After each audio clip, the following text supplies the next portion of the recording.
Welcome. A friend of mine has sent this over to me, thank you Mick, to try and resurrect. So it's a Vifly Finder 2. I don't have one, I've been meaning to get one. He was kind enough to send me this. We both suspect that it's probably just the battery, but first things first, I'm just going to check the battery's voltage. The voltage is 526.5 millivolts, so this battery is hooper duped. So what I'm going to do, I've got a wealth of little 1S batteries from various stuff. I think that's the most suitable one I've got for the time being. So I'm just going to snip these wires and I will dispose of this battery in a safe manner, probably 2 weeks in a salt water bath, just to make it inert. Bridge this battery together. I'm going to wire this into a servo tester and run it off a beck in place of a flight controller of a plane. Well, there was some life out of that already.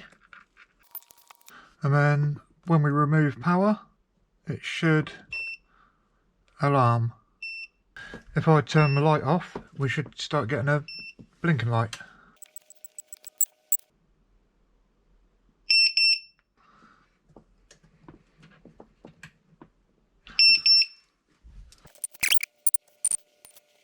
Okay, that seems to have disarmed that. It seems to work as anticipated once it's got a valid battery. This is a version 2, but some minor revisions seem to have got a parasitic drain. So if you leave them too long, they just sap a battery within a week or so. I'll get to soldering this up and whatnot. So I've grafted the battery onto this. No dramas. I've put it through its paces and it's operating correctly. This battery is at a perfect storage voltage, so I'm going to monitor that over the next couple of days, maybe a week or so, and see if that persists. These nanotech batteries were like 30p in the bargain basement at Hobby King a while back. I picked up a bundle, but any LiPo out of any toy that's viable should suffice. This one's going to be a bit more weighty, but I can use that to offset some of the centre of gravity and the craft it's going in. I'll keep you posted on how this holds up in the near future. A little longer than a few minutes later. Okay, nigh on 6 weeks has gone by since I left off on this part of the video. So let's see how the battery that has been grafted onto here is done. I know the chemistry of the battery was perfect. I never had to boost it to a storage voltage once it was at storage voltage, so it never lost anything. Originally this had about 3.85 I think on it, and I did some testing. Let's see what it is. Bring the multimeter in so you can see. Okay, that's at 3.76. A very trustworthy multimeter to a couple of thousandth of a volt.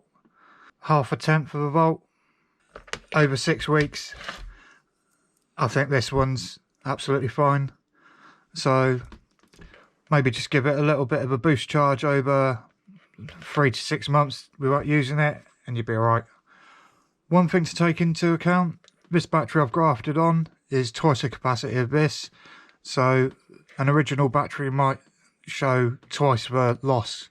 But anyway, all good. I'm going to utilise this in the near future. Thank you again Mick, very much appreciated. One less for the fuck it bucket. Thanks for watching. Any questions, always happy to answer. Take care. Catch you later.